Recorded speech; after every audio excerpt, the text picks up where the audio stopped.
Me acuerdo de un colegio donde el problema mayor era que las niñas llegaban con minifalda, o que mostraban su ombligo, o que estaban sucios en el suelo, o que los hombres llegaban con su teléfono celular que sonaba a cualquier momento y que respondían y que en lugar de escuchar el curso leían una cosa sobre su computadora, etc. No hay manera de hacerla respetar la disciplina. Eso era su primera queja, su primer problema. Y la otra era la relación al trabajo. No hay manera de hacerlos trabajar. No, son flojos, no quieren trabajar, no quieren más trabajar. Ok, a partir de esto, yo creo que trato de no exagerar para no imaginar que, yo creo que todas las escuelas católicas de Bélgica Sur, de la parte sur de Bélgica, me invitaron una vez por lo menos a hacer una conferencia que yo voy a tratar de repetir aquí de la manera más clara más clara posible sobre este tema. ¿Qué es la crisis de la educación? ¿En qué consiste? Y cómo se explica que haya una crisis y cómo se puede eventualmente resolver esa crisis y qué tipo en fin, cuáles son los desafíos para las políticas educativas en el contexto de sociedades en cambio. De eso voy a hablar, tratando de ser lo más cerca posible del tema que me pidieron.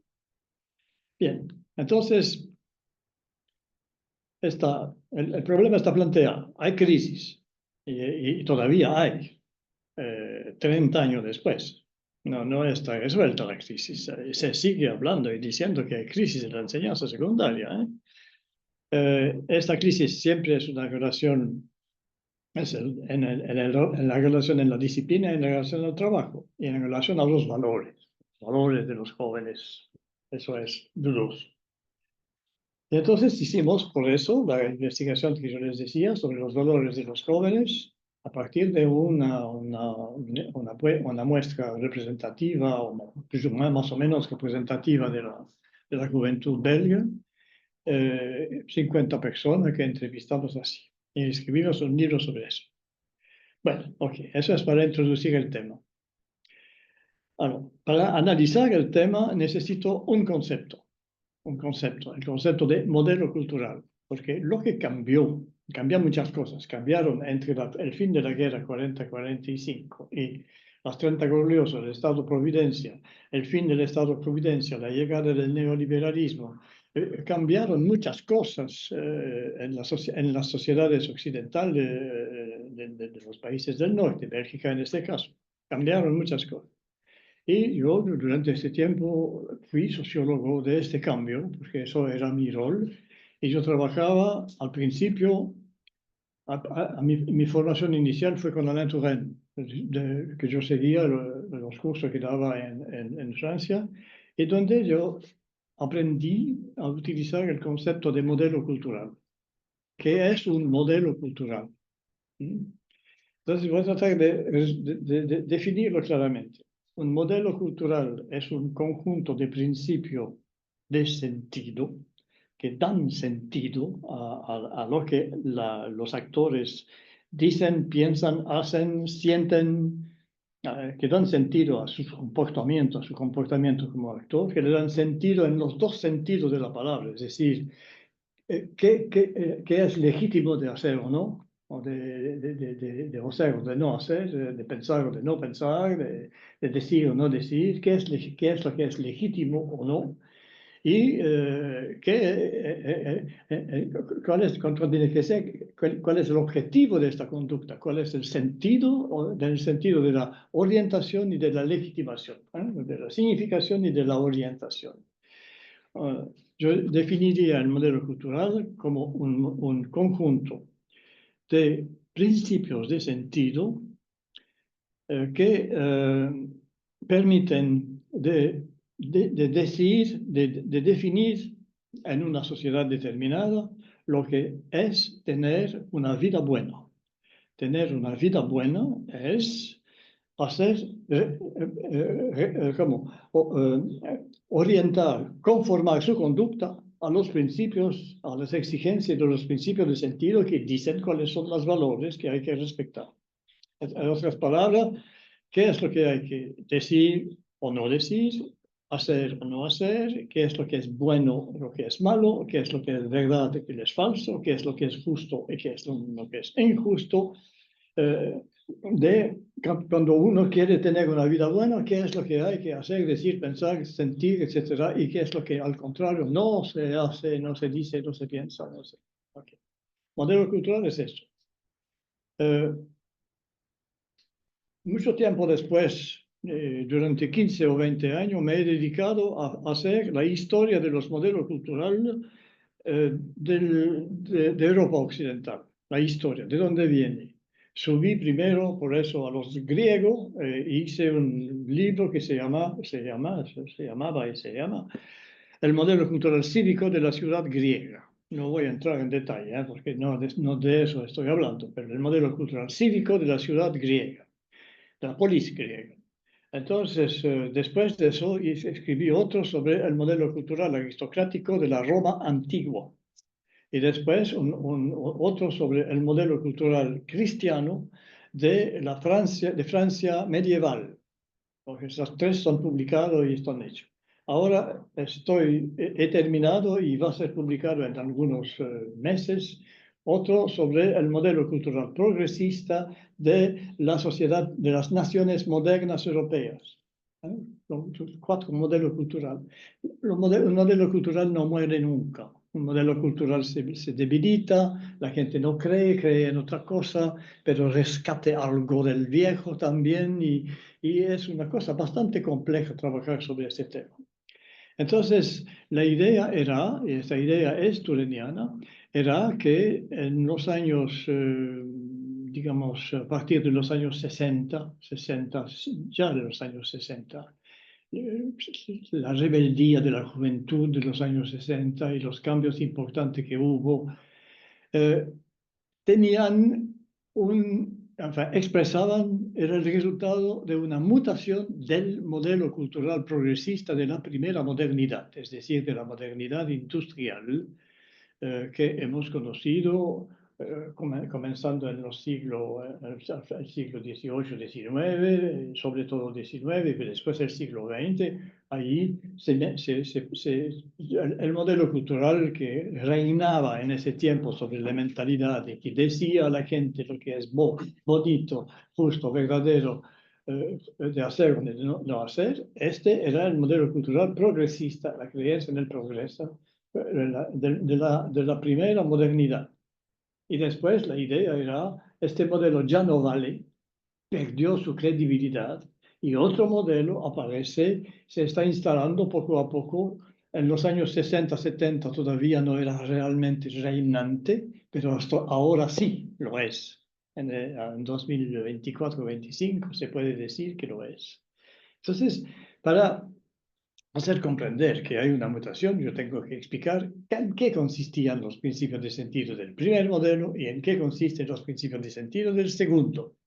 Entonces, comenzaremos por el primero. El modelo cultural progresista de la primera modernidad aparece con el siglo de las luces, con la modernidad del siglo siguiente, del siglo XIX, con la sociedad industrial hasta la guerra de 40-45 y el final de la guerra, y el paso a otra cosa, los 30 gloriosa, el estado de bienestar social y finalmente la crisis de este modelo, el fin de la sociedad industrial de la primera modernidad y el paso a otra cosa, otro modelo. Si ustedes leen el libro de Turenne, Producción de la Sociedad, que debe ser traducido en español, y ahí tienen un relato y un relato, digamos, explicativo de cómo hemos pasado de uno al otro, de la primera a la segunda modernidad, del modelo cultural industrial de la primera modernidad al modelo cultural neoliberal, al capitalismo neoliberal de la segunda. Entonces yo vengo por el primero. Yo tengo la virtud, la calidad particular de tener 87 años. Y al tener 87 años, yo nací en el modelo cultural progresista de la primera y voy a morir en el modelo cultural subjetivista de la segunda. Me parece evidente. Por lo tanto, he conocido los dos. Y yo sé concretamente, pero muy concretamente en mi vida, que no les voy a contar, ¿no? Que sean tranquilos, no me voy a meter a hacer confidencias, pero yo sé en mi vida concreta lo que significa el paso de uno a otro. Concretamente lo que la perturbación psicológica y de conducta que representa el paso de de un modelo cultural a otro modelo cultural es de una claridad absoluta para mí, porque yo lo viví en mi vida de todos los días. Por ejemplo, yo supe que entendí bien a un momento dado que yo no podía seguir criando mis hijos como yo lo había criado, comenzando a criarlos cuando nacieron. Porque nacieron también al final de la primera modernidad y después yo tuve que criarlos y yo fui criado también en esta modernidad primera y me criaron con autoridad. Un papá era un tipo autoritario, el que no discutía, castigaba. Y yo comencé así. Después me di cuenta que yo no podía continuar así, que los otros me miran mal, que la gente se decía, pero ¿qué le pasa a este tipo? ¿Por qué se conduce de esta manera con sus niños? Y yo cambié poco a poco y llegué de ser el papá duro, el papá exigente, a un papá que hasta mis hijos se encuentran demasiado poco severos. Ya, ok. Entonces vuelvo a otra cosa, ya termino con las anécdotas y vengo a eso. ¿Cuáles fueron los principios de sentido que definían el modelo cultural de la primera modernidad, la modernidad industrial? ¿En qué creían? ¿En qué creían nuestra gente? ¿En qué creía mi abuelo y mi padre y yo en la primera parte de mi vida? ¿En qué creíamos? Creíamos en el progreso. El sentido de la vida era contribuir al progreso. El progreso era el mejoramiento de las condiciones de vida de la gente cada vez mejor. Ahora vamos cada vez mejor. La mejoración material, pero no solamente material, material y social, pero material y social es importante, es decir, de las condiciones de vida de la gente. El progreso. Todo el mundo, la sociedad, el destino de la sociedad es el progresar, un progreso. Ok. Segundo principio, creíamos en la razón. Somos seres razonables y racional. Racional, es decir, la ciencia, el progreso es el mejoramiento de las condiciones de vida por el trabajo, por la ciencia y por la tecnología. El progreso es esto. Lo que nos hace progresar es la ciencia y la tecnología. Por lo tanto, creemos en la razón. Creemos también somos seres razonables, creemos en la democracia, creemos que el progreso es el respeto del sistema, de un régimen democrático.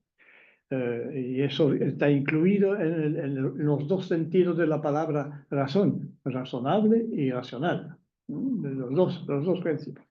Tercer principio, creemos en la igualdad. No hay aquí diferencia entre hijo de o hijo de. No. Son todos iguales, somos todos iguales, iguales ante la ley. Todos los seres humanos, cuidado con la expresión, todos los seres humanos nacen libres e iguales ante la ley.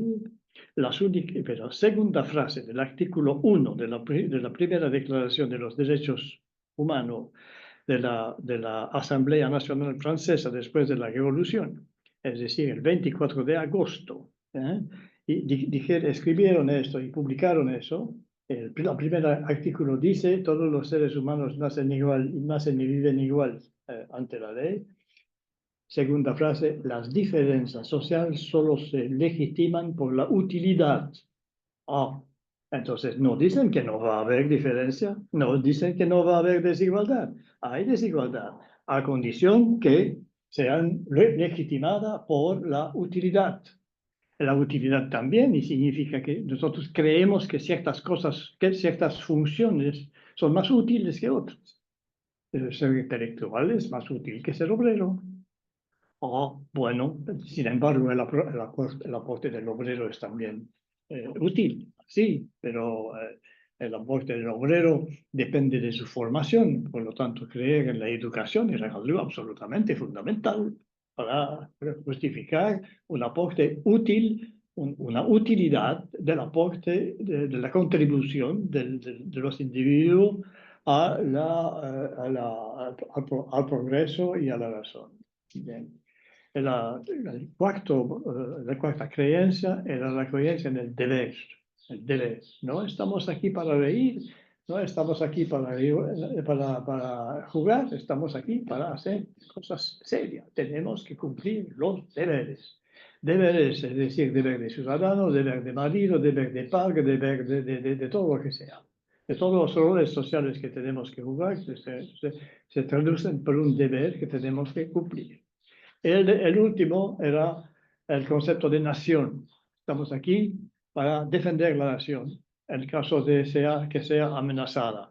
Por supuesto, para nosotros los belgas era amenazado por los alemanes que nos habían invadido ya en 1871, en 1914, en 1940. Parece ser un mal hábito de los alemanes, yo no entiendo, es decir, pero estamos aquí por eso. Defender la nación, creer en la nación es la patria, y la patria es algo que tenemos que querer y tenemos que eventualmente, si es necesario, morir por ella. Eso es el primer modelo cultural, el modelo cultural de la primera modernidad, que nadie antes creía en estas cosas. Estas cosas fueron inventadas por los filósofos de las luces en el siglo XVIII, aún si venían del siglo XVII, de los siglos anteriores, pero sirvieron para dar sentido a lo que hacían los revolucionarios de la Revolución Francesa, de la Revolución Americana, de la Revolución Inglesa, etcétera, en el curso del siglo XIX. Entonces, eso es el primer modelo cultural. Yo nací en este modelo cultural, mi padre también, mi abuelo también, y cuando yo tenía algo como, bueno, yo nací en 37, por lo tanto yo tenía 31 años en los años 60, cuando hubo el gran trastorno, la gran transformación de la sociedad, cuando se reveló la juventud en prácticamente todos los países del norte, o occidental en todo caso, y cuando poco a poco llegaron otras ideas completamente distintas, que son las ideas del segundo modelo, el modelo que yo llamo subjetivista de la segunda modernidad. Pero para concluir sobre el primer tema, la vida buena era definida como tener una vida buena es contribuir al progreso, es hacer su deber, es respetar la igualdad, es respetar la democracia, es defender la nación, servir la nación. Esa es la creencia. Entonces, si yo me pregunto si hoy la juventud belga cree todavía en eso, estoy obligado de constatar que no. Yo no creo. En fin, yo no puedo adivinar. Adivinar el futuro es algo que un sociólogo nunca tiene que hacer, porque siempre se va a equivocar, eso es seguro. Hasta Marx se equivocó. Entonces ya. No. Yo no trato de adivinar el futuro, pero después de haber trabajado con los jóvenes, 50 jóvenes entrevistados, etc., yo digo, los jóvenes que yo he entrevistado en 95 con mi asistente Abraham Franzen, estos jóvenes creen en el progreso. No, yo creo que más bien tienen mucho miedo que el progreso eche a la naturaleza a perder y que la naturaleza se va a desaparecer o a morir o nos va a matar todos. Ya no creen en el progreso. La ecología surge precisamente en el momento de la mutación, en el momento donde ya no puedo creer que la ciencia sea buena. Una cosa no es necesariamente buena porque es científica. Puede ser, pero que lo sea, pero puede ser que no lo sea. Ok, entonces, ¿creen en la nación? Si los alemanes nos atacan otra vez, ¿va a haber resistencia? ¿Va a haber gente que va a dar su vida para tomar su fusil, para entrar en el maquis, para ir a defender la patria? Dudo mucho. ¿Que van a resistir a la tortura? No, yo no creo que no. No estoy seguro, pero en todo caso me confirmaron que no tenían ninguna gana de hacer este tipo de cosas. Creer en la igualdad, ¿cómo creer en la igualdad si la desigualdad está ahí mismo bajo los ojos de todos? Reaparecieron mendigos en todas partes. Hoy en Bélgica hay mendigos en todas las ciudades. Se sientan ahí, se ponen un cartón delante de ellos y piden limosna. Esto. ¿Y qué? ¿Dónde está el estado de bienestar social que había servido durante los 30 glorios? Desapareció, no totalmente, no. Queda algo, algunas cosas, algunas indemnidades de desocupación, una salud que no es gratuita, pero que no es tan cara tampoco, una educación que no es gratuita tampoco, pero que tampoco es muy cara, etcétera, etcétera. Pero es evidente que el bienestar social ha disminuido de manera absolutamente clara y que la desigualdad social ha aumentado en todas partes. Entonces, yo creo que no quieren más en el progreso, que no quieren más en la nación, que no creen más tampoco en la igualdad, creen en el deber. No. Yo creo que francamente cumplir su deber no es una cosa que les interesa. En particular, no cumplir su deber electoral. En todas partes donde las elecciones son una optativa, opción, donde pueden elegir, no van a votar. Se abstienen en proporciones de 30, 40, 50%, es decir, de manera importante. Y el último era, ¿cuál era el último? Progreso. No creen más en la nación tampoco, eso yo lo dije. Pero entonces, ¿en qué creen? Ah, porque creen en otra cosa. Entonces, paso al punto siguiente. ¿Qué es el modelo? ¿En qué creen los jóvenes de hoy? ¿Cuáles son sus valores? El modelo cultural subjetivista de la segunda modernidad y los valores de los jóvenes es lo que yo tengo que tratar de explicar ahora. Si no creen en los antiguos grandes principios, los 5 principios que yo he dicho, nación, democracia, progreso, razón, etc., ¿en qué creen? ¿Qué creen hoy? Partiendo de la idea que sí tienen valores, sí, pero son distintos de los otros.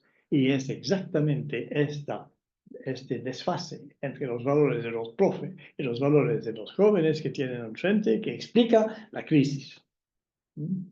Que explica además que ciertos profes tienen esta crisis, viven esta crisis mucho más duramente que otros, y que los que la viven duramente son los más viejos, y que los que la viven menos duramente son los más jóvenes que comparten los valores de la juventud, porque tienen 22, 23, 24 años y son profesores en un colegio de enseñanza secundaria, donde tienen chicos chico y chica de 15, 16, 17, 18, adolescentes, y que los comprenden, se entienden. Entonces, ellos no dirían que los jóvenes no tienen valor, pero los viejos sí. Y de ahí viene una crisis terrible, una tensión terrible que perjudica mucho la educación. La educación. Entonces voy a tratar de hacer el mismo ejercicio rápidamente para el modelo cultural subjetivista de la segunda modernidad y decir cuáles son los principios de sentido de este modelo nuevo que apareció tímidamente en los años 60, se desarrolló mucho más en los años 70, 80 y a partir de los años 90, 2000 fue claramente el modelo dominante del conjunto de la sociedad. Entre paréntesis, en Europa, no es una anécdota, es una información, en Europa, cada 8 años, desde los años 1981, la Unión Europea organiza en cada país de la Unión una gran encuesta de 75 preguntas sobre los valores los valores de los franceses, de los belgas, de los holandeses, de los ingleses, de los alemanes. Y los sociólogos que organizan la encuesta publican un libro que se pueden leer fácilmente, que son agradables a leer, además, los valores de los franceses, los valores de los belgas, los valores de los españoles, etc. Y ahí se puede ver cómo cambia de un momento, de un tiempo al otro, entre 81 y 89, entre 89 y 97, etc. Y así, de 8 años en 8 años, cómo cambian los valores. Entonces, es importante contar cómo está organizada esta investigación. Hay 75 preguntas. La mayoría de las preguntas se organizan de la manera siguiente. Hay una afirmación. Después hay 5 columnas. Y la gente tiene que poner una cruz en la respuesta que mejor le conviene. Yo le doy un ejemplo. La práctica de la homosexualidad es, después, primera columna, totalmente inaceptable.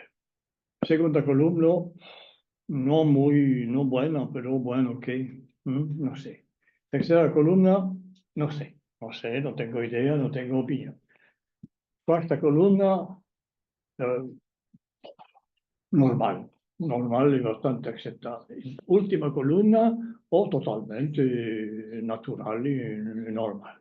¿Ok? Entonces, se calcula el porcentaje de gente que respondía por cada una de estas respuestas en 81, 88, etcétera, etcétera, etcétera. Y se va evolucionando. Y los sociólogos tienen un placer enorme en ver cómo evoluciona. Okay. Entonces, para mí estoy hablando de la homosexualidad, pero puedo hablar la misma cosa del aborto, la misma cosa del divorcio, la misma cosa del suicidio,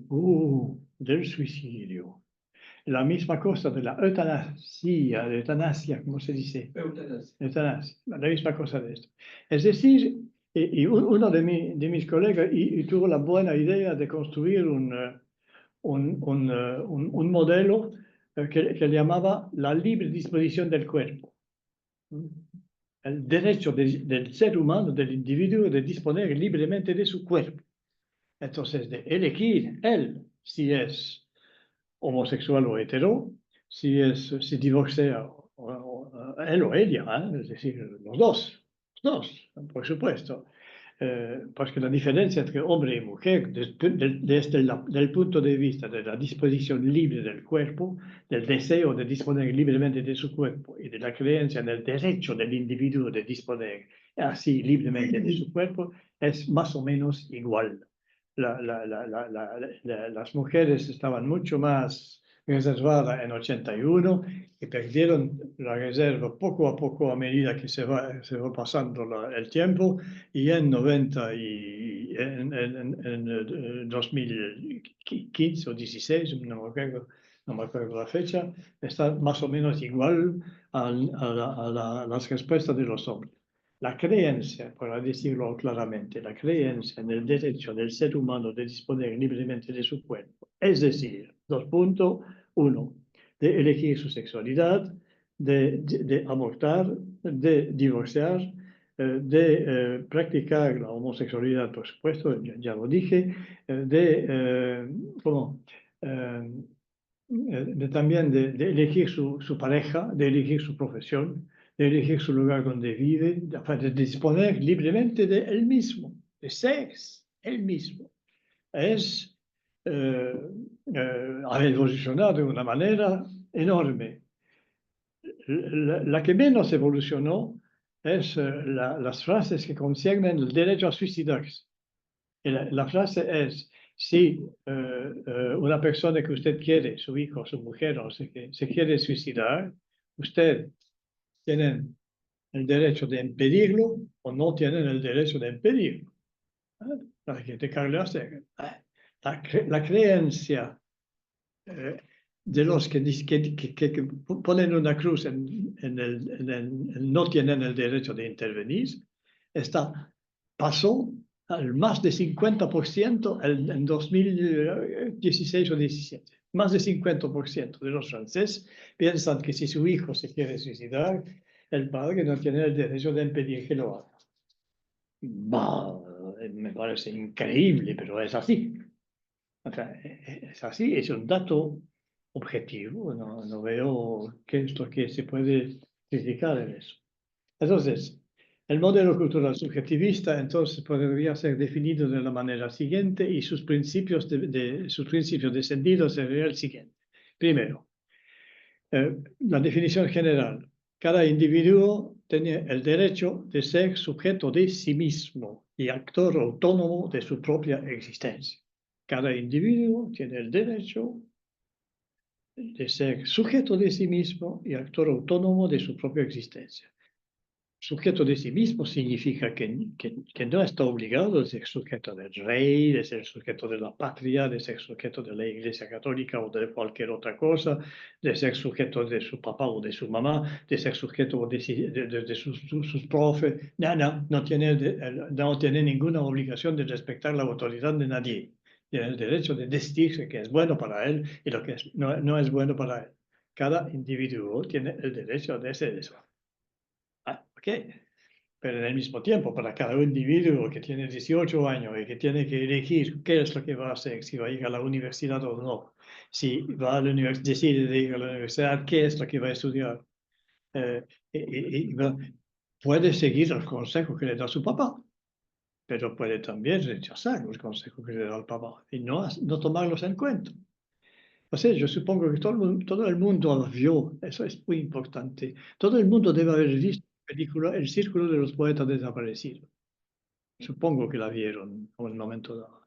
No sé si se acuerdan de qué se trataba, pero se trataba de un profe que... Esa se traduce la sociedad de los poetas muertos. Muertos, ok, de acuerdo. Porque Sí, en francés le puede disparu.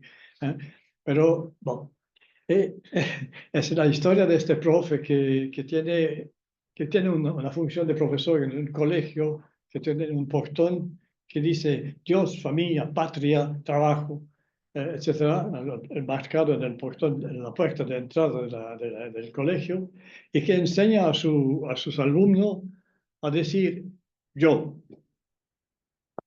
mi opinión es, a subir sobre la mesa. Y, ¿te acuerdas? No sé si los que lo vieron saben eso. Les enseñaba a subir sobre la mesa y decir, yo quiero eso, yo no quiero eso, yo odio eso, yo amo eso. Es decir, bueno, ok. ¿Y qué pasó? Le pasó algo dramático al pobre profe, porque uno de ellos lo creó y su papá su papá era médico y él quería que su hijo fuera médico también. ¿Ok? Y el papá no quiso. Él quería ser actor de teatro. Ah, no, actor de teatro. ¿Qué va a ser mi hijo un actor de teatro? Un funámbulo, un artista. Nada, no. No, yo creo que tú seas médico. Y el gallo, el chico, el joven, se suicidó. Porque su papá. Y entonces el otro, el profe que le había enseñado, tú tienes el derecho de elegir tu vida, fue despedido de su trabajo. Entonces, este tipo de película, y hay varias películas que indicaban, que reconocían y valoraban el derecho del individuo de elegir su vida y de ser sí mismo. Entonces, ahí yo diría que el primer principio básico, fundamental, es tú tienes el derecho de ser tú mismo. Sé tú mismo. Primer principio fundamental. Segundo principio fundamental, que proviene directamente del primero, elige tu vida. Tú tienes el derecho de elegir tu vida. Dónde vas a vivir y qué vas a hacer y cómo vas a ganar tu vida y con quién te vas a casar y si quieres hijo o no quieres hijo. Hay muchos jóvenes que no quieren hijo hoy, que dicen que para poner un hijo en un mundo como el que tenemos en este momento es una aberración, no tiene sentido. Ok, entonces, bueno, sé tú mismo, elige tu vida, pásalo bien, sé feliz todos los días en tu cabeza, en tu cuerpo y en tu corazón. Sé feliz. Feliz es decir, si no te conviene la situación en la cual tú vives, tú tienes el derecho de irte, de quebrarla. Por ejemplo, derecho a divorciar, derecho de abortar, derecho sí, de vivir tu vida en otra parte, el derecho de ser tú mismo, la primera cosa, elegir tu vida, de ser feliz. Si no estás feliz, tú te vas, no hay ningún problema. De ahí la legalización del divorcio. La legalización del divorcio en todos los países europeos, después de un cierto tiempo, se ha legalizado el divorcio, se ha legalizado el aborto, se ha legalizado la eutanasia, se ha legalizado. O sea, hay condiciones, hay que cumplir condiciones para tener el derecho de ser ayudado a tener una muerte buena, una muerte que yo considero como buena. Pero tengo el derecho. Tengo el derecho de pedir que si estoy incurable, enfermo e incurable, que me ayudan a morir dignamente. La palabra dignidad, que es tan importante en Chile, que fue tan importante en el estallido social de los años, del año 2019, ¿no? El 19 de octubre. 18 de ¿No? octubre de 2018. ¿Eh? 18, sí, 18.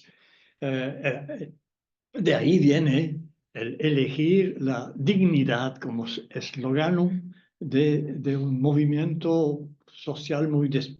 no puede decir que fue muy desorganizado, que no fue, y que no fue muy seguido tampoco, y que después hubo cambios que no se comprenden, pero igual la plaza de la dignidad tiene un sentido grande y fuerte. Yo tengo el derecho a la dignidad, a ser respetado en mi dignidad. Entonces, bueno, ok, sé tú mismo, elige tu vida, sé feliz en tu cuerpo, tu corazón y bueno, sí, en tu cuerpo también, ¿eh? Es decir, sé bonito, joven, elegante, bien vestido, etcétera, etcétera. Y feliz en tu corazón, ahí tu pareja y todo eso está claro. Bueno, oye, cuídate bien, lo otro, cuídate porque tú vives en un mundo, perdón, de mierda, tú vives en un mundo peligroso, realmente peligroso. Entonces, cuídate bien, porque aquí te puede pasar muchas cosas malas. Y efectivamente, estamos viviendo en un mundo donde la cuestión de la seguridad no es una cuestión secundaria. La cuestión de la seguridad es una cuestión vital, fundamental, bien importante para todo el mundo. Okay. Y el último es, yo diría, ser tolerante, porque los otros tienen el derecho también de hacer como tú, es decir, de elegir su vida, etc. Y por lo tanto, déjalos que hagan lo que quieren. En particular, si son tus hijos, o si es tu mujer, o si es tu marido, no sé qué, déjalos que hagan lo que quieren. El derecho de ser sujeto de sí mismo. ¿Te das cuenta la expresión? Yo escribí un libro que se llama El individuo sujeto de sí mismo, después de haber entrevistado mucha gente, no mucha, 9 personas, pero con historia de vida larga. Y esa gente, ninguno de los 9 me dijo, yo le preguntaba, la vida que tú tienes ahora, que tú tuviste, eran gente que tenían más de 50, 60, 50, 60, 70. Y yo les preguntaba al principio, ¿tú estás contenta o contento de la vida que que fue la tuya? Ah, no, decía, no, yo de ninguna manera. No, de ninguna manera, no, yo quería hacer otra cosa. Así, ¿y qué querías? Otra cosa, otra cosa. En general, ser artista. En general, ser artista. Habíamos notado eso con mi asistente, que una buena parte de los entrevistados que no estaban contentos de su vida, los jóvenes, es porque querían ser artistas.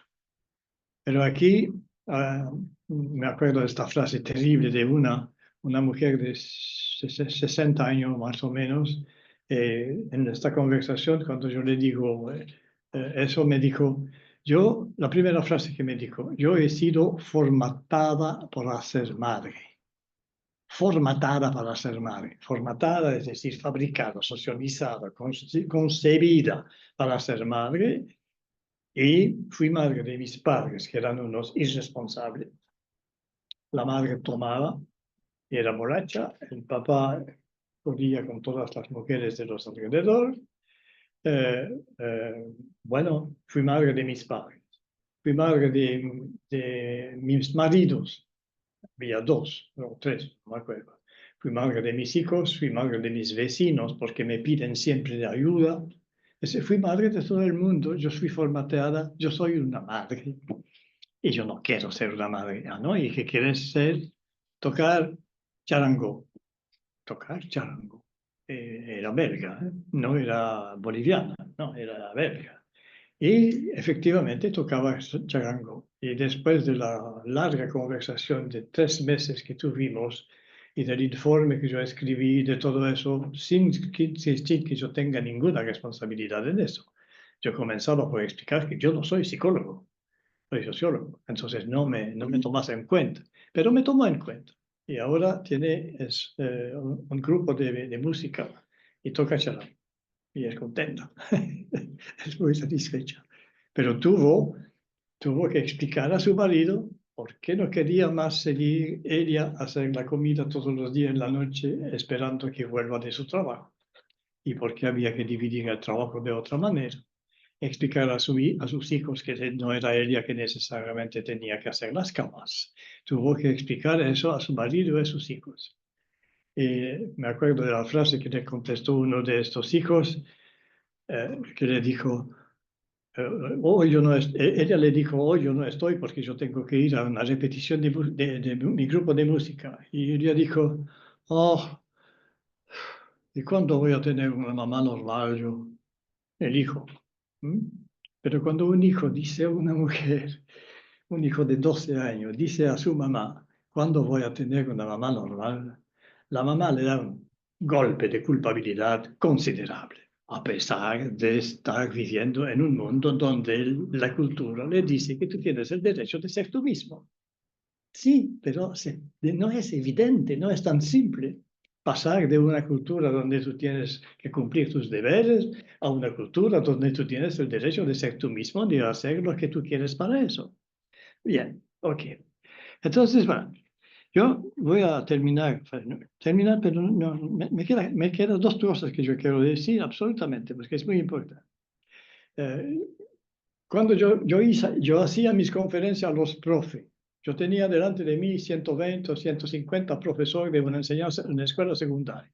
Yo les explicaba eso, que la juventud, que los jóvenes que tenían, lo que tenían en la cabeza era lo que les habían metido en la cabeza, la cultura, las películas, los libros, todo, los amigos y todo eso, eran estos principios fundamentales. Sé tú mismo, elige tu vida, sé prudente, sé feliz y sé tolerante. Es decir, estos eran los 5 principios de sentido del modelo cultural subjetivista. Y cuando yo terminaba de decir esto, había una discusión con los profes, yo les decía, hagan un trabajo de subgrupo, divídense en 5 subgrupos distintos y vayan a discutir los temas siguientes, sabiendo de que su queja era no respetan la disciplina y no respetan el trabajo.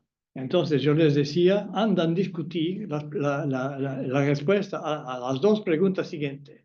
¿Qué es lo que se hace en su colegio para asociar los jóvenes a la formulación de las reglas de la disciplina escolar? ¿Qué es lo que se hace en su escuela para eso? Bueno, no era evidente la respuesta. Y la otra era, ¿qué es lo que ustedes hacen para hacer que los cursos como, no sé, historia, matemática, estas cosas, sean más agradable, más simpático, más acogedor, más apasionante? ¿Qué es lo que hacen ustedes en su escuela? Bueno, entonces había una pausa, se disparaban en las salas de clase y discutían estos 2 temas. Después, al final, vinieron venían y explicaban qué respuesta tenían a mis preguntas. Y entonces, yo he retenido Bueno, sí, yo soy muy emotivo, entonces yo he retenido, a pesar de mis emociones, he retenido la frase de una mujer de un colegio burgués, un colegio de rico, un colegio de gente rico de Bélgica que se llama Saint-Michel, San Miguel, un colegio de rico, donde la burguesía de Bruselas pone sus hijos a San Miguel o a San Bonifaz, que es el de los jesuitas, etc. Bien, y ella me hizo hizo la respuesta siguiente, que es fantástica. Cuando los asociamos, los alumnos, a la disciplina, a la formulación de la disciplina, cuando son asociados a la formulación y al ejercicio de la disciplina, ellos son mucho más severos que nosotros. Ah, bueno, no quieren disciplina para ellos, pero quieren disciplina para los demás. No tienen nada contra la disciplina. Y la otra respuesta, que es fantástica también, cuando son apasionados, levantarían montañas. Ah, eso me hace reflexionar. Y después yo, cada vez sistemáticamente, en las 100 conferencias que yo tuve que hacer, yo los mandaba a discutir eso y decir, ¿qué piensan de eso? Y muchas veces la respuesta era, en nuestro colegio no hacemos nada, ni para asociar a los alumnos a la disciplina, ni como para hacer que sea más apasionante los cursos de historia, de matemática o de otra cosa.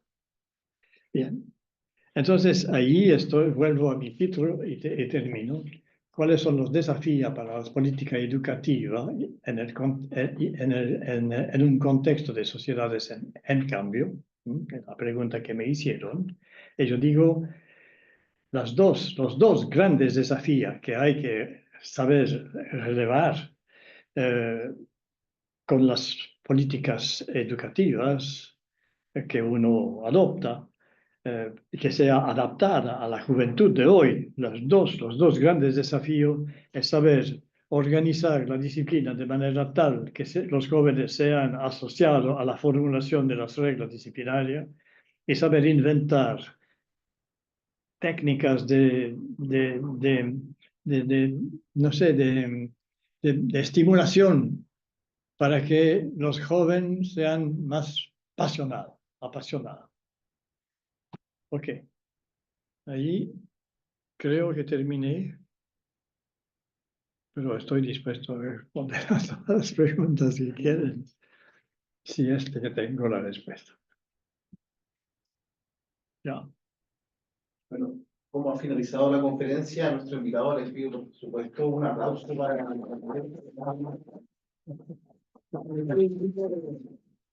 al doctor Cristian Tejeda, así como al doctor Mauricio Sandoval, la pasada aquí adelante, para que puedan plantear algunas preguntas a nuestro invitado. Vale. No sé qué tan necesario sea en un espacio tan familiar, pero Ahí vamos. Esto es mi café, es el frío. ¿Ya? Me surgió una pregunta a propósito de los modelos, profesor, que usted establece. Me parece súper bien, ¿no es cierto?, establecer un catálogo de valores para la primera modernidad, ¿cierto?, y para la segunda modernidad. Y creo que la mayoría de quienes estamos, ¿no es cierto?, aquí y quienes están también virtualmente, en alguna medida sienten ese proceso de cambio, ¿no? Afectivamente, ¿no? De alguna manera lo notan. Sin embargo, usted, no recuerdo la fecha, creó un concepto de sociología relacional, ¿no? Sociología relacional, Bueno, ¿no? sí. Usted mismo, El ¿no? primer libro que escribí se llama Claro. Para la sociología relacional. Sí. Sí. Entonces, a mí me interesa por lo menos bastante saber, más allá de los valores de la primera modernidad y de la segunda modernidad, qué explica, ¿no es cierto?, el cambio, ¿no es cierto?, y el giro de esos valores desde uno hacia otro. Y me parece, ¿no es cierto?, que a lo mejor el concepto de sociología relacional tiene, ¿no es cierto?, luces para explicar esto, ¿no? No sé si se entiende la pregunta. Hay valores en un modelo, hay valores en otro modelo, pero en alguna medida, ¿no es cierto?, ¿qué es lo que explica el cambio de uno a otro, ¿no? Porque podríamos decir, años antes habían otros modelos y años después de esta segunda modernidad habrán otros valores. Y me es interesante saber qué es lo que explica el cambio. Y no sé si la sociología relacional tiene explicaciones para ello. No, pero bueno, he trabajado eso 50 años por lo menos, sí. Pero les voy a contar no una anécdota, pero esta vez una. ¿Cómo pasamos? Tomamos la tipología de Marx. ¿Cómo pasamos del modelo esclavagista al modelo de la servidumbre y del modelo de la servidumbre, se dice, servidumbre, al modelo del capitalismo artesanal, mercantilista, y del capitalismo artesanal al capitalismo industrial, y después del capitalismo industrial a otro capitalismo, del cual no he hablado aquí, pero voy a hablar en otra parte, el cambio social? Es muy interesante porque el problema que yo me he planteado muchas veces es, pero ¿cómo se hace? ¿Qué es lo que es determinado en esto? Y ahí es donde, lo he dicho antes aquí, antes de comenzar, es que fui marcado profundamente por una frase de Marx que dice en la introducción a la crítica de la economía política. Él dice, si yo he descubierto algo, es la contradicción entre el crecimiento de las fuerzas productivas y el cambio de las relaciones sociales de producción. El ejemplo que yo estoy diciendo, que yo estoy dando, me va a ilustrar eso muy bien. ¿Cómo pasamos de la esclavitud a la servidumbre? ¿Cómo pasamos de eso? Bueno, a partir de un momento dado, los historiadores lo cuentan muy bien. Los esclavos se hicieron muy excepcional, muy raro. Se defendían bien los pueblos, mejor. Sabían que cuando llegaban los árabes en África, venían a robar esclavos para venderlos en las islas del Pacífico o del Atlántico. Sabían muy bien. Entonces se defendieron mejor, por lo tanto eran más difícil de capturarlos y eran, digamos, mucho más caros sobre el mercado de los esclavos. Bueno, uno. Dos, se rebelaban. Hay todo un libro, unos libros sobre la rebelión de los esclavos en el siglo XVII, XVI, XVII, etc., que hizo que la Inglaterra, un momento en 1833 primero y 38 segundamente, en dos momentos, no decidió, la primera vez no decidió de prohibir la esclavitud, decidió de prohibir la traite noire, ¿cómo se dice? La traite. De acuerdo. No pusieron fin a la esclavitud, pero y prohibieron de ir a buscarlos, de ir a capturarlos. Prohibieron la traite, el tráfico, el comercio de los esclavos. El comercio de los esclavos. Y incluso en este momento, los ingleses, que eran primera potencia mundial, mandaban la Royal Navy en las costas alrededor de África para arraisonner, como se dice, para arrestar. Para que entraran en razón, para que... No, sí, pero arraisonner el barco es tomar posesión del barco del otro. La Royal Navy intervenía sobre los barcos francés, los barcos español, los barcos holandés, alemán, sobre todo los barcos de los otros países europeos, y liberaban los esclavos. Entonces, entonces, poco a poco, los dueños de esclavos de Francia y de Europa, en todo caso, ¿no?, se dieron cuenta que Era mucho más fácil, en lugar de tener un esclavo en la casa, de tener que alimentarlo, abrigarlo, vestirlo, etcétera, y hacerlo trabajar, será mucho más simple darle un pedazo de mi tierra, que yo tengo hectáreas de tierra que no sirve para nada. Yo le doy un pedazo e incluso yo lo voy a ayudar a construir una casita ahí. Además, hasta ahora, él no tenía el derecho de casarse y no tenía el derecho de hacer hijos. Yo le voy a dar el derecho de tener una mujer y de hacer hijos. La más grande cantidad de hijos posible. ¿Por qué? Porque sus hijos van a ser mis esclavos después, cuando vayan a crecer. Por lo tanto, va a ser mucho más barato para mí. No los voy a alimentar, no los voy a pagar, no los voy a vestir, ni proteger, ni nada. Y además yo les dejo una casa y que se arreglen. Y por el resto van a ser otra cosa que un esclavo. Van a ser siervo. Siervo, es un siervo. Entonces ahí tenemos un primer paso del modelo cultural de la esclavitud al modelo cultural de la servidumbre, que son dos cosas distintas. Pero yo sigo la etapa siguiente. Cuando mis siervos están trabajando ahí sobre las tierras que yo los he dado con su mujer y sus hijos, bueno, yo los hago trabajar en mi tierra 3 días por semana, entero. Sí, pero los 5 otros días de la semana pueden trabajar para ellos. Producen, quieren alimentar a su familia, sí. Pero la mujer, mientras que el hombre trabaja para alimentar a la familia, la mujer fabrica vestido, chal, bufanda, no sé qué, un montón de cosas, y toman la costumbre de ir al mercado de la ciudad vecina a tener un pequeño comercio y a vender lo que la mujer fabrica. Y después él finalmente se pone a fabricar también. Y ahí está claro que estamos pasando poco a poco a otro modelo, un modelo en el cual como las clases sociales no son más el siervo y el dueño, el patrón de la servidumbre, el propietario terrateniente pasamos a un modelo en el cual hay un pequeño comerciante, muy pequeño, que viene toda la semana o 2 veces a la semana con su carrito y sus 2 bueyes y viene a vender ahí.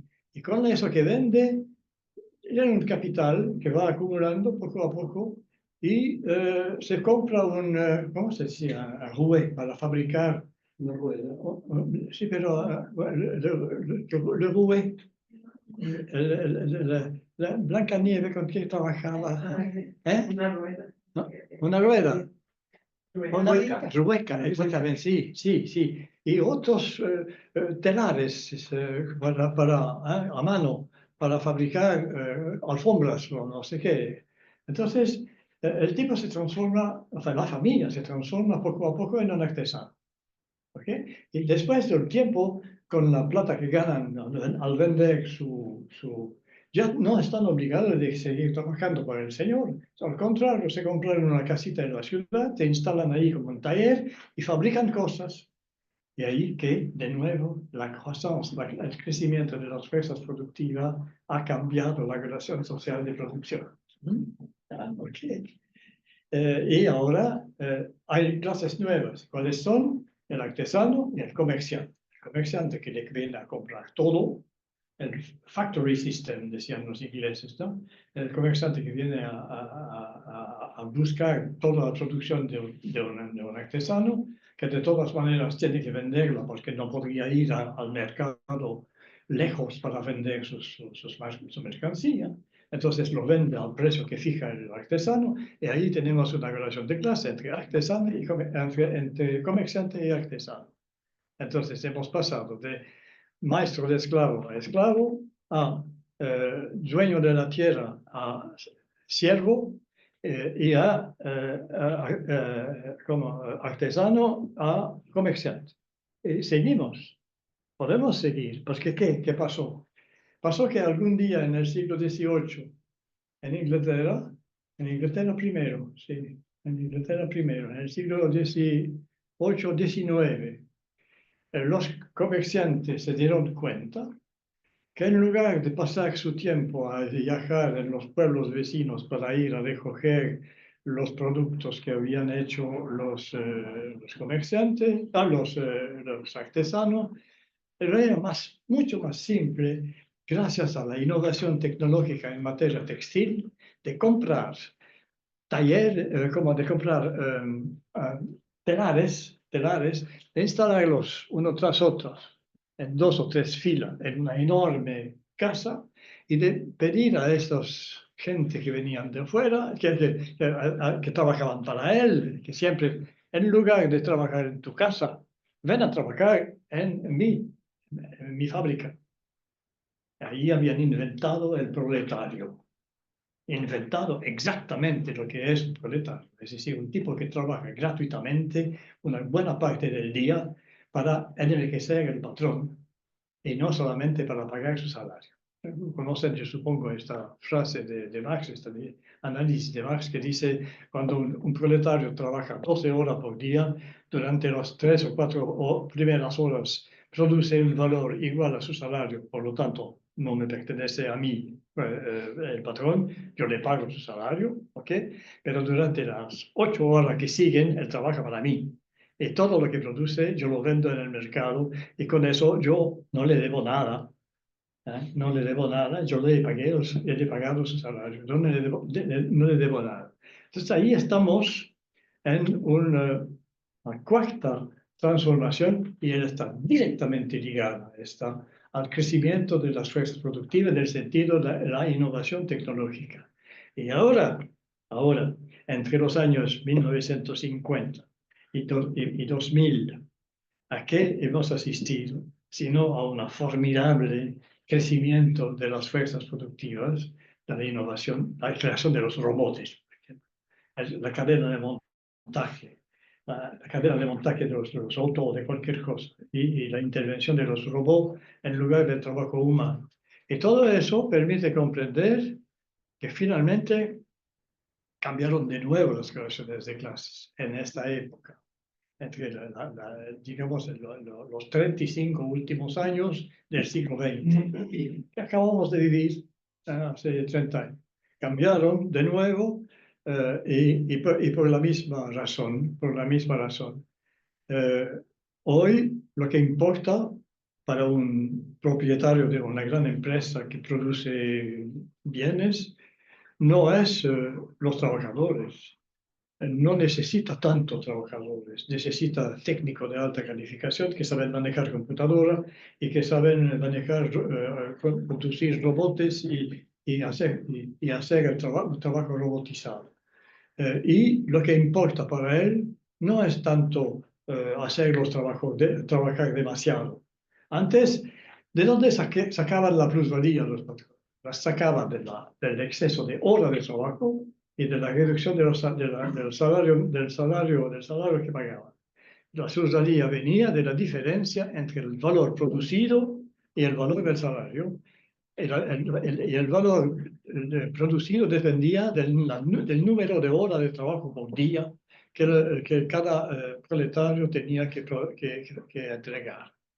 Okay. Entonces, las reivindicaciones de los obreros, del movimiento obrero, han sido exactamente eso: reducir el tiempo, la duración del trabajo de 13 horas, 14, 15, 16 horas por día a 8, e incluso a 7:30 ahora, reducir el tiempo de trabajo y aumentar los salarios.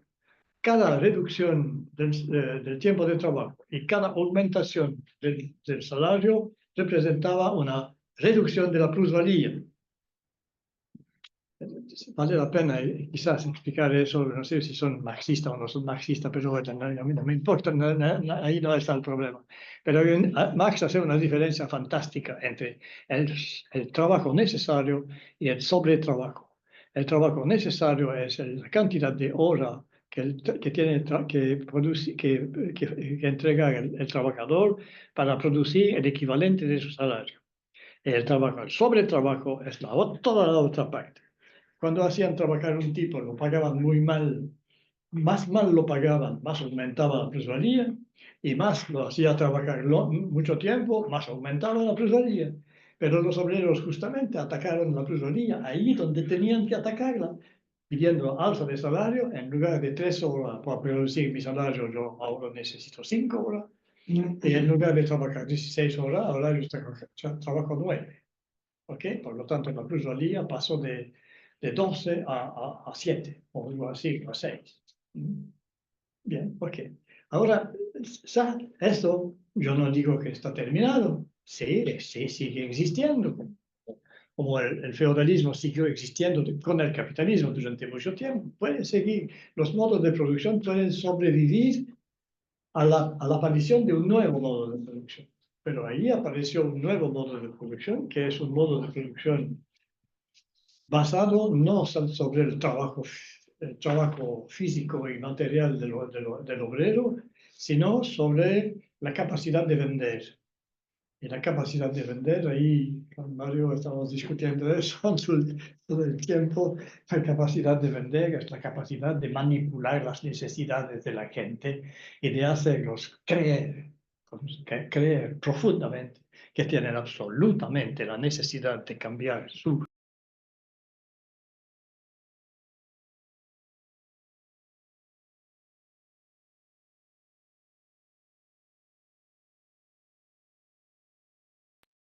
Sí. Ahí sí. Perdón, disculpan por los que me siguen desde lejos. Pero la idea es que ahora las clases sociales serían los consumidores manipulados por la publicidad y endeudados por los bancos, que tienen que ir a trabajar para pagar sus consumos, para pagar devolver sus deudas, y que enriquecen a través de la plusvalía comercial y de la plusvalía financiera, no de la plusvalía trabajo. Eso es otra cosa, son los robots. Los robots no producen plusvalía, porque los robots no se sindicalizan, no hacen pipí, no van a comer, no piden vacaciones. ¿Ok? Entonces, la plusvalía viene de otra parte, viene del beneficio comercial, viene del beneficio financiero. Lo que pagan al banco, los intereses del banco y los beneficios comerciales. Ok, por lo tanto, de una parte tenemos unos ricos que se ponen cada vez más ricos con el modelo neoliberal, y que se ponen cada vez más ricos a través de su comercio, del modelo financiero, de financia y del comercio, y unos que tienen que ir a trabajar ¿cómo lo diría? Que tienen que ir a trabajar para pagar el consumo de los bienes que ellos han creído necesario de consumir para poder decir que yo soy alguien, que yo soy yo mismo, que yo soy, es decir, que hay una relación clara entre el modelo cultural subjetivista y la relación de clase de la sociedad de hoy. Pero eso lo voy a explicar mucho más, con más detalles en otros lugares y en otros momentos. Profesor, y solamente una cosa, porque no puedo dejarla pasar, es la siguiente. Entonces, con lo que usted ha dicho, ¿qué diría del sistema educativo? ¿Qué diría de la escuela? ¿Favorece el cambio o favorece la mantención de valores, ¿no? ¿Beneficia la transición o beneficia el seguir, ¿no es cierto?, los valores del momento, si quiere llamarles conservadores? ¿A qué beneficiará? Mira, explicado, porque ahí es cada individuo que está concernido directamente. Yo no sé, los individuos concernidos que yo conozco son mis hijos. ¿Mm? Eh,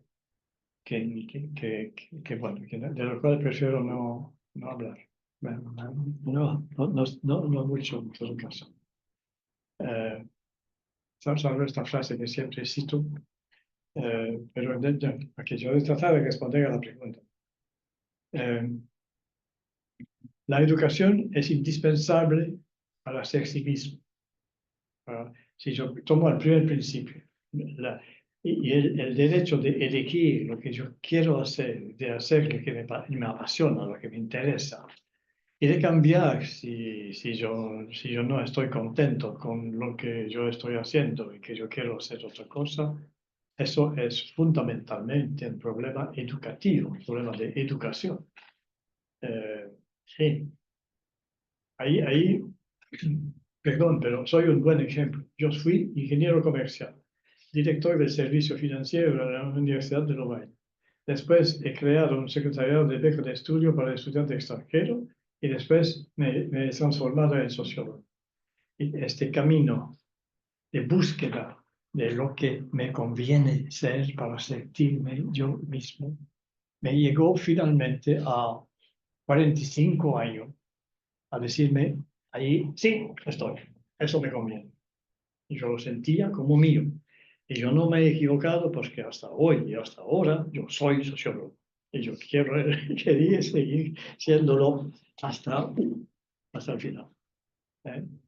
Pero me costó buscar, pasar de ingeniero comercial a, primero, devenir ingeniero comercial, en tanto que, perdón, pero en tanto que hijo de obrero, devenir ingeniero comercial ya no era tan evidente. Tuve que pelear para, no pelear tanto, porque me ayudaron, pero mis padres me ayudaron y mis profes me ayudaron también. Pero después tuve que hacer un servicio militar, ¿no? Un año, y después de esto eh, entré como responsable del servicio financiero, no me interesaba para nada, nada. Pero yo era ingeniero comercial, por lo tanto era mi trabajo. Pasar de eso a secretariado de beca de estudio fue difícil, pero lo hice. Y después, siendo director del servicio de beca de estudio, estudiar al mismo tiempo los estudios de sociólogo y hacer sociología del desarrollo significó trabajo. Pero bueno, entonces yo creo que la educación fue indispensable, esencial en mi historia, como es indispensable en la historia de cada uno de ustedes y de cada uno de los que se preparan a ser sus sucesores. Es indispensable y es el buen camino. Es un buen camino. Pero las escuelas tienen que hacer lo que pueden para, para asociar a los alumnos a la formulación de la disciplina y para apasionarlos, inyectar una dosis de pasión para que vayan a buscar lo que les apasiona, lo que les interesa. Yo no tengo nada contra el modelo cultural de la subjetivista, salvo que es terriblemente individualista, y que el individualismo es demasiado conforme a lo que quiere el modelo, a la ideología neoliberal, y que la ideología neoliberal, para mí, es la causa de un montón de problemas gravísimos, en particular el problema de la crisis de la democracia, de la corrupción, de un montón de cosas que impiden hoy muchos gobiernos de gobernar correctamente en el mundo, no solamente en Chile, en el mundo, en el mío, en mi país también. La corrupción sí, es grave. Sí, los movimientos sociales hoy son un movimiento identitario, son las mujeres, son los homosexuales, son los mapuches, las regiones, son modelos identitarios. Es interesante, pero significa que hemos totalmente cambiado de clase social. La clase obrera y los sindicatos ya es otra cosa. Los pensionados también son un modelo identitario, una categoría identitaria. Ya, ok. Pues sí, Me toca, te toca te a preguntar. ti, Sí, te toca a ti. bueno, yo antes de preguntar quiero hacer una pequeña, no aclaración, sino que información. Es que yo conozco a Guy hace muchos años porque tuve el privilegio de hacer el doctorado con él.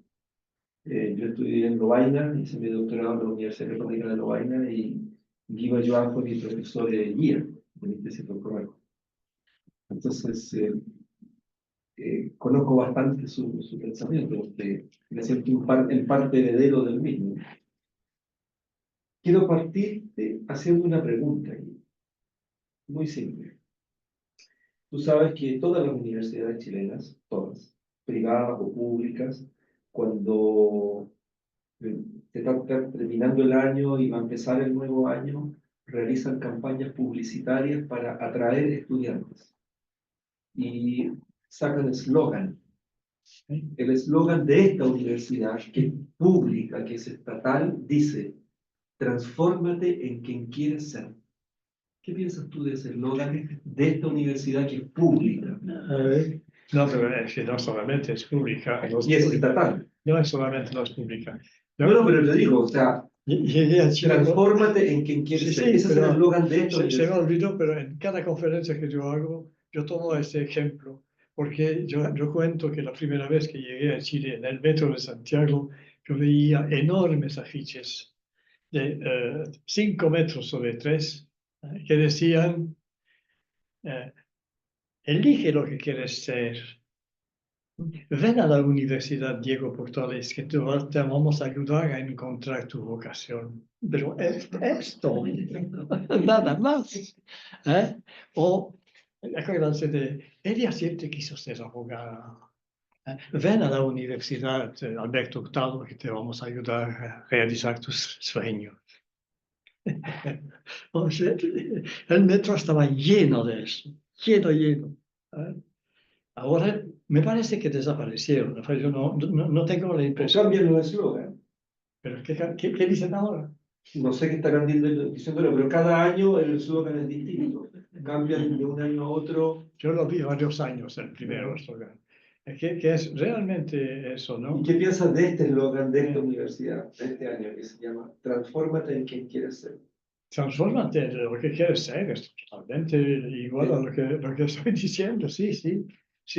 O, no sé, el más bonito de todos, pero el bonito en francés, yo no sé si lo es, soit naturel o soit naturel. ¿Cómo podríamos decir eso? Soit en soi, soit naturel en soi naturel. C'est natural, en seda. La seda. La La seda. seda. C'est natural en seda natural. Un consumo para comprar, destinado a las mujeres, para que se compren vestido, para que se compren no sé qué, bufanda o otra cosa, en seda natural. Soit naturel, en soi naturel. El otro es L'Oréal, porque yo lo merezco. ¿Eh?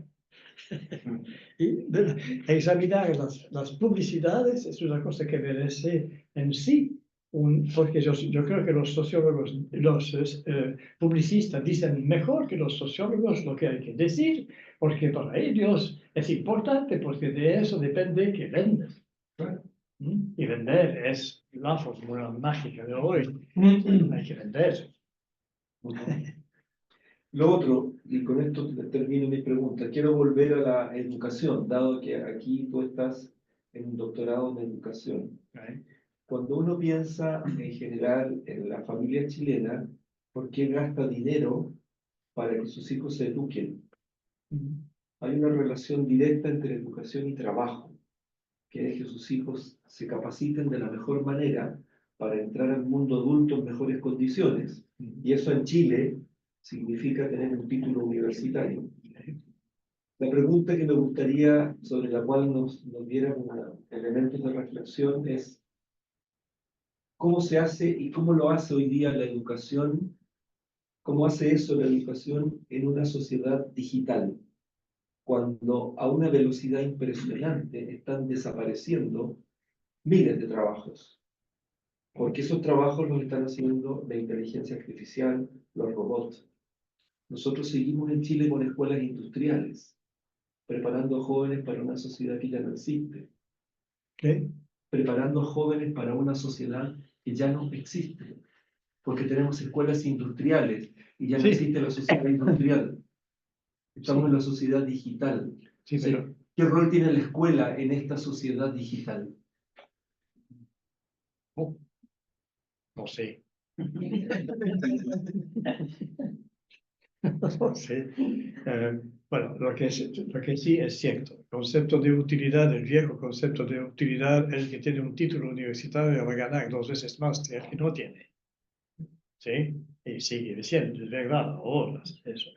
Por lo tanto, si yo hago el sacrificio de pagar estudios universitarios a mi hijo, estoy con esta conversación que yo tuve una vez con un chofer de taxi formidable, un tipo inteligente como yo, que dijo, bueno, con eso voy a ganar 2 veces lo que yo gano. Ok, bueno, muy bien, el tipo que es buen padre quiere que su hijo gane 2 veces más de lo que quiere. ¿Por qué? Porque se da cuenta que con lo que gana no es suficiente para pagar todo lo que tiene que pagar. Entonces su hijo va, él tener esto. Entonces, lo que me preocupa es el problema de la inteligencia artificial. Eh, mm, ¿Han intentado alguna vez hacer un GPT chat Sí, GPT? Yo intenté hace poco, por primera vez he intentado eso porque un amigo chileno me dijo, tienes que intentarlo. Entonces intenté y le pedí una cosa importante, porque en mi razonamiento sobre el cambio social, hay una relación entre un círculo vicioso. Hay un círculo vicioso entre el éxito del neoliberalismo, la crisis de la democracia y el auge de la extrema derecha en Europa. En Europa y aquí también, ¿eh? Aquí también. Bueno, okay. Entonces, lo que es interesante es que estas 3 cosas están en relación de causalidad no recíproca, sino de causalidad circular. Está claro que el éxito del modelo neoliberal es la causa fundamental de la crisis de la democracia. Y es evidente que la crisis de la democracia es la causa fundamental del auge de la extrema derecha. Y es fundamental también de ver que el auge de la extrema derecha es exactamente lo que le conviene al neoliberalismo para seguir prosperando. Entonces ahí hay un círculo vicioso que hay que quebrarlo en algún momento. Ahora, ¿cómo? Es otra cosa. Profesor, No, al contrario. usted Te iba a moderar las preguntas abiertas, pero... sí, queríamos ahora ver si hay alguna pregunta que quieran hacer ustedes o también allá en Antofagasta o en Valparaíso, si le quieren hacer alguna pregunta al profesor Bayuá o de los compañeros que están acá presentes. Me gustaría preguntar, profesor, para Latinoamérica, ¿cómo ve el modelo cultural? Porque los estudios que usted nos refiere son de occidentales, ¿no es cierto? Pero ¿cómo usted ve Latinoamérica en ese sentido? Sí, pero no hay a mi modo de ver, debe haber una cultura latinoamericana, pero que está alimentada por muchas fuentes distintas y decir que yo podría distinguir un modelo cultural en América Latina o de América Latina me parece poco probable, me parece difícil, yo no la he visto nunca de esta manera. No. Es que sigue con tema importante seguir hablando del cómo cambia un modelo cultural y pasamos a otro. Es un tema muy difícil, muy delicado. Lo que yo sé, una pequeña anécdota. Eh, Se hizo una vez en Bélgica una investigación sobre los jóvenes belgas, de una parte, una muestra de joven belga, y de otra parte, en Kinshasa se hizo en República del Congo una investigación sobre la cultura de los jóvenes africanos. Era divertidísimo porque los jóvenes belgas valoraban como un modelo identitario para su vida prácticamente únicamente personas negras. y los otros valoraban únicamente personas blancas. Entonces, ¿qué? Es decir, la cultura se expande. Estoy seguro que si yo hago una investigación como él la hizo y también la certeza la hizo sobre la juventud chilena, voy a encontrar una mezcla de fuente de inspiración sobre el tema de la vida buena. ¿Qué es la vida buena para un joven de Santiago? Yo no garantizo que sea la misma que para un joven de Chiloé. No necesariamente.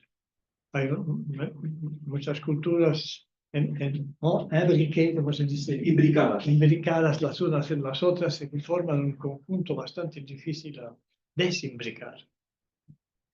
Entonces, ¿cuál era la pregunta? Claro, El modelo cultural en América Latina. sí, pero sí. Bueno, Sí, por responder. ¿cómo decir eso? Cuando yo no sé, yo digo que yo no sé. ¿Eh? Pero, ¿cómo decir eso? Yo diría, ¿podrías decir cuál es el modelo cultural europeo? Bueno, no hay un modelo cultural europeo. Hay una herencia de 5 modelos culturales distintos que quedan de las herencias recibidas de los griegos, de los romanos, de los cristianos. ¿No? Muy importante, y del modelo industrial, el modelo cultural industrial, y este modelo cultural subjetivista que yo he tratado de explicar. Es una mezcla de todo eso. No necesariamente es lo mismo en el campo y en la ciudad. No es lo mismo en los muy jóvenes y en los jóvenes y en los adultos y en las personas de edad. No es exactamente lo mismo, pero tampoco es muy diferente. Y lo que veo es que los conceptos, tanto que tal, el concepto de modelo cultural que yo utilizo, se puede utilizar para averiguar cuáles son las fuentes, porque aquí debe haber todavía muchos restos de la cultura española, de la cultura europea, de la cultura alemana, de culturas que vienen que han venido desde afuera.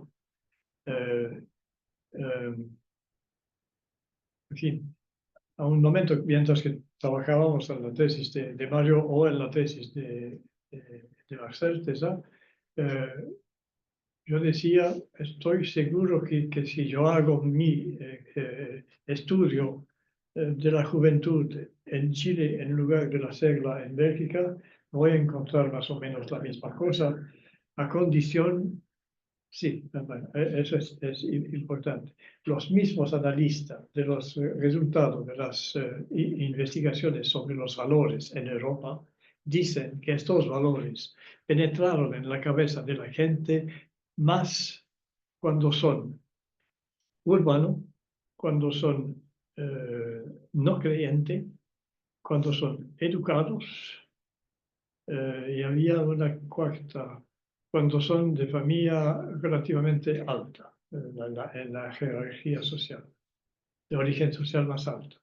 Entonces, más jóvenes, más urbanos, más altos, más alto en la jerarquía, más formado desde el punto de vista de la formación universitaria.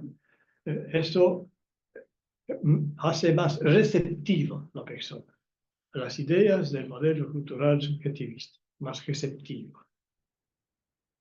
¿En qué había visto eso? En una película chilena, pero no me acuerdo la cual, ¿no era Machuca? ¿No? Me acuerdo de algo así que yo había sentido en el diálogo. Entonces, sí, creo que se puede, a condición de aceptar bueno, que el modelo cultural subjetivista no está entrando en la cabeza de todo el mundo, ¿no? Pero entra progresivamente en la cabeza. El modelo progresista tampoco entró tan rápidamente en la cabeza de todo el mundo. Les costó un siglo y medio para llegar a difundir suficientemente sus referencias y sus valores al conjunto, e incluso quisieron difundirlo al mundo entero a través de la colonización que duró de 1850-60 hasta 1970, un siglo les costó, y no necesariamente llegó a todas partes. ¿Alguna otra Hay consulta? una consulta David Miranda. desde la Universidad de Playa Ancha. David, David, te escuchamos. Hola, hola, ¿me escuchan? Sí. ¿Se oye bien? Sí. ¿Quieres Muchas ver? gracias. Bueno, aprovecho de agradecer la conferencia, profesor. La hemos seguido atentamente desde Valparaíso, desde Antofagasta, en este programa que tiene esta particularidad, que estamos interconectados en territorios distintos. Quería aprovechar también de saludar al profesor Mario Sandoval, que no lo veía hace 10 años, yo creo, por lo menos. Que no sé si se acuerda de mí, pero hola Mario, ¿cómo estás? Ya nos encontraremos en algún momento. Espero que sí. Gracias, profesor, que estaba recordando un poco el cierre de su presentación, cuando usted decía que habían como dos grandes temas, que veía como desafíos educativos en un contexto de sociedades en cambio. Uno era relacionado con la cuestión de la normatividad, como cómo las escuelas podían trabajar en esa línea y se explayó largamente en eso, y asociándolo como al problema de la individuación o el problema de como lo dice también, hay un libro que apareció hace poco de Lipovetsky hablando de la consagración de la autenticidad, del ser tú mismo, toda esta idea que viene como con una raigambre profundamente liberal y que es como una verdad que está ahí, un núcleo de sentido contemporáneo. Pero usted también dijo otra cosa que era cómo podíamos entrar en la cuestión de cómo podíamos estimular la pasión dentro de los estudiantes en el contexto educativo para que en el fondo pudiesen tener no sé, una vida más satisfactoria, una vida más plena, o pudiesen dar cabida a sus intereses artísticos, en algún momento lo señaló, u otros, creativos quizás. Entonces, quería quizás pedirle si podía profundizar un poquito en esa idea de la pasión, que creo que la tocó tangencialmente en su conferencia y en la ronda de preguntas o de conversación, porque me parece también un punto extremadamente interesante. Creo que todos hemos visto un poco esta especie de anomia derivada también de la pandemia, del marco tecnológico, que genera muchas dificultades. Muchas gracias. Sí. También voy a citar una frase de uno de mis hijos, porque yo aprendo mucho de ellos en la discusión. Cuando tenía 18 años, terminó los estudios secundarios y tenía que decidir de su vida, lo que iba a hacer. Él sabía que yo quería que vaya a la universidad, que nosotros queríamos que vaya a la universidad, pero no sabía qué hacer en la universidad, para qué hacer. Entonces, él dijo esta frase que yo he repetido 50 veces. Lo más difícil, papá, me dijo, es de no perder mi vida para ganarla. Por lo tanto, de hacer algo que me apasiona. Porque si no me apasiona, que estoy obligado de hacerla y para ganarla, no, eso yo no quiero. Entonces, ¿y qué quieres hacer? Mm, mm, música. Digo, sí, pero ¿tú crees que te van a pagar para hacer música? Nada o poco. Poco, salvo si tú eres miembro guitarrista del grupo de Quilapayún, pero no es el caso. Entonces, finalmente se decidió de hacer la filosofía. ¿Y por qué la filosofía? Porque yo le dije, es la disciplina que te va a cerrar la menos grande cantidad de puertas, porque te vas a abrir la más grande cantidad de puertas. La filosofía. Supongo que debe haber filósofos aquí, como yo no soy, pero la filosofía es finalmente, un filósofo es bueno para todo, es decir, se adapta a todo. Pero le gusta ser apasionado por los temas que son los suyos. Y ahí yo puedo hablarme de mi historia personal, pero yo la hice. Yo busqué hasta que me apasionara. Y me apasionó la sociología. Y me apasionó la cuestión del desarrollo. Y después la cuestión de la juventud. Y después la cuestión de la acción colectiva. Y después la cuestión de la historia de los modelos culturales y todo eso. Son pasiones. Yo hago eso con placer, con gusto. Me siento y escribo. Todos los días. Y nunca me canso. Sí. Ya, Fantástico. no sé si contesta tu pregunta, pero Sí, indudable. Nos tocó la fibra, profesora. Hay dos músicos aquí, quien habla y un estudiante que está ahí, que lo veo, Franco, que también es del área musical. Apareció se vio el mensaje ahí, decía del doctorado de educación para todos. Aquí hay dos músicos, decía.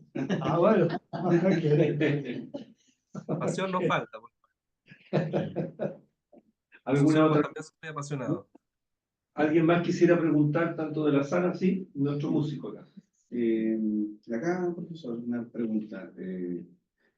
Bueno, muy músico y todo, pero finalmente yo estoy estudiando un doctorado en educación, llevo una carrera profesional que me acercó al área de la educación. La idea original cuando uno estudia música no necesariamente es terminar siendo profesor de música, sino que haciendo música en otro contexto. Y finalmente, claro, fue al revés en mi caso, yo sí estudié música con una intención diferente. Bueno, las vueltas de la vida me condujo hacia una actividad que descubrí que también me apasionaba, afortunadamente, porque fue fortuna, no fue algo planificado. Ahora, durante toda mi etapa formativa, y ahí va la pregunta en puntual, hay algo que definitivamente jamás me ha apasionado, que es la matemática. Y sin embargo, para poder estar donde estoy hoy en día, durante toda mi vida, incluyendo ahora que estamos en el cuantitativo, me he visto enfrentado a aquello que no solamente no me apasiona, sino que además siento un desagrado personal. Y ahora, ¿cómo yo puedo, desde un sistema escolar que está dado de forma utilitaria tal vez, pero en donde tengo niñas y niños que están en formación, en etapas de sus vidas en donde ellos tienen que prepararse para poder tener una decisión, y esa decisión se va a basar en aquellas habilidades que ha ido desarrollando durante su historial? Por lo tanto, no puede no estudiar matemática, no puede no estudiar historia, no puede no estudiar lenguaje, le apasione o no le apasione. ¿Cómo yo concilio eso en un mundo en donde yo tengo que, por un lado, gatillar la pasión del estudiante para que pueda encantarse con este proceso educativo, pero al mismo tiempo no descuidar aquellos mínimos que como educador estoy traspasando dentro de este sistema, donde no puedo obviar nada, guste o no guste? Efectivamente hay que saber hacer cosas que aburren, incluso si es difícil, si cuesta, si es cansador, si es molesto. Si no, ¿qué? Bueno, yo tampoco he hecho solamente las cosas que me apasionaban. Durante tiempo de transición entre una actividad y otra actividad, hubo que hacer cosas que eran a veces muy duro, muy difícil, muy complicada, y arreglarse con eso es relativamente normal, pero siempre en búsqueda en búsqueda de la pasión. Me he apasionado por muchas cosas, hasta para construir casas. He construido una casa con estas dos manos. Me apasionó, pero después me di cuenta que era muy cansador y que no, y hice otra cosa. Pero la peor etapa de mi existencia fue cuando yo tuve que seguir haciendo durante algunos meses, no más, algunos meses, que seguir siendo director del servicio financiero de la Universidad Católica de Lovaina, es decir, alinear cifras en columnas y hacer el balance cuadrado, es decir, a ver si la suma así y la suma así era lo mismo, me aburría mucho. Pero lo hacía porque yo no tenía otra idea. Y es ahí también una cosa importante, yo creo, el azar de la persona que está en búsqueda de algo, que no está contenta, pero que está en búsqueda. Y que al buscar encuentra cosas, ideas, que nunca había pensado antes. ¿Saben? Me voy a contar exactamente cómo fue. Pero fue duro, un poco duro. Descubrí a un momento dado, cuando yo tenía 26, 25 años, que una parte importante de los niños del mundo no tenían comer suficiente, no tenían comida suficiente. Y lo descubrí por un libro, ¿les cuento? No es exactamente por casualidad que yo escribo libro. Lo descubrí por un libro de un brasilero que yo no conocía, que se llama Josué de Castro. ¿Alguien conoce Josué de Castro? Escribió un libro llamado Geografía del hambre, Geografía de la faim, Geografía de la fome. Yo no sé cómo estaba, pero yo lo leí en francés. Geografía de la faim. Y este tipo contaba lo que era la vida de los niños de San Paulo en su libro. Y él contaba que los niños de San Paulo sabían qué día de la semana venían les ordures, como se dice, los desechos, La basura, los desechos. los camiones con los desechos de la ciudad. ¿Y dónde iban a ir con eso? Que subían una especie de montaña donde llegan arriba y después ahí tiraban la basura y se iban. Y los niños se reunían y gravitaban la montaña para ir ahí donde iban a tirar basura nueva y estaban buscando lo que quedaba de susceptible, de comestible en lo que estaban tirando. Y se comían cualquier cosa, restos de lata de sardina. Sí, era...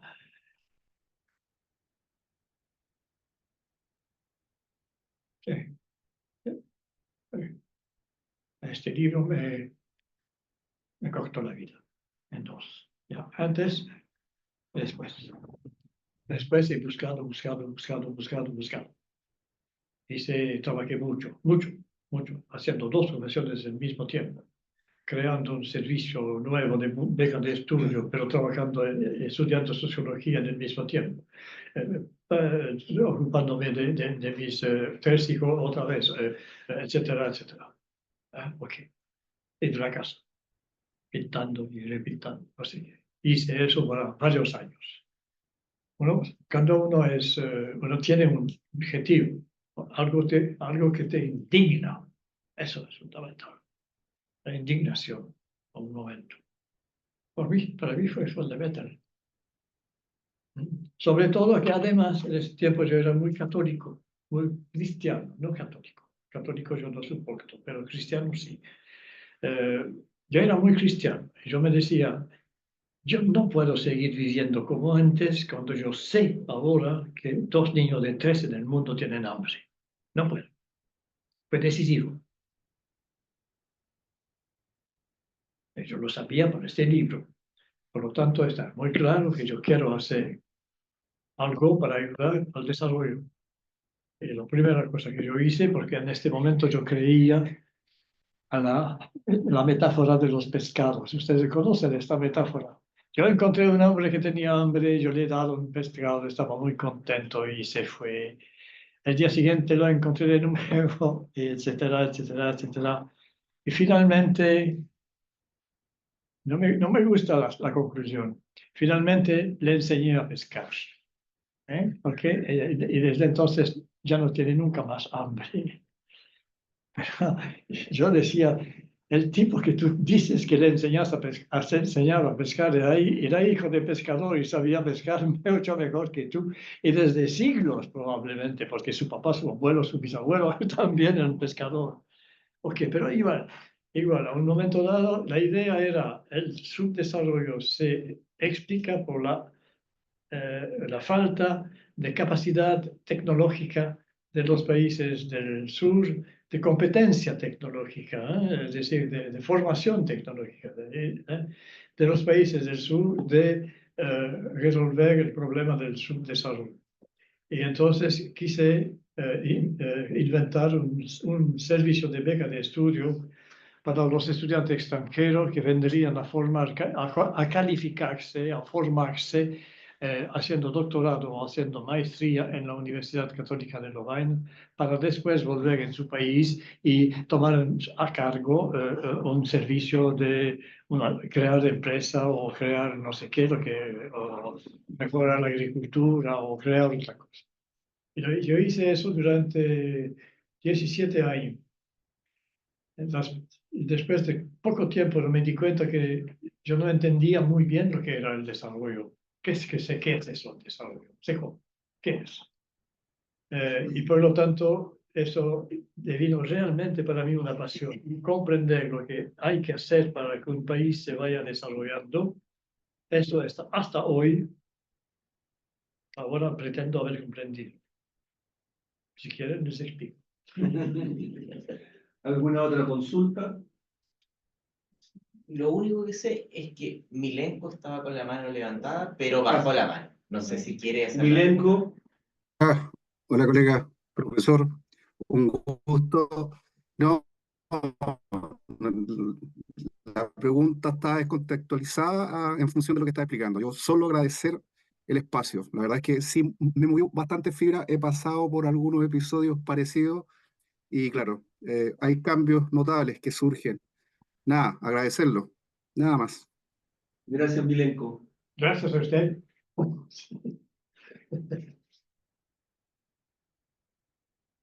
Profesor.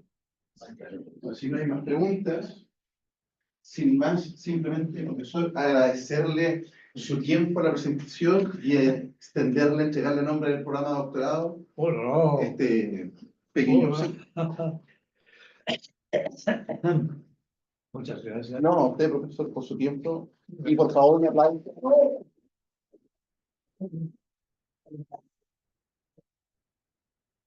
Lola, yo apenas si puedo adivinar lo que hay ahí adentro. Dentro hay más cajas que encuentras. Debe ser muy bien. Bueno, a esto no podemos invitar a los que están conectados vía remota, pero a quienes han asistido presencialmente, invitarlos a un pequeño servicio de cafetería que queremos brindar. Gracias. Muchas gracias a ustedes también. Muchas gracias a ustedes. Gracias. Nos vemos, Bastián. Chao. Muchas gracias a todos. Adiós, Milenko. Chao, Gracias. Chao, Bastián. Ahí.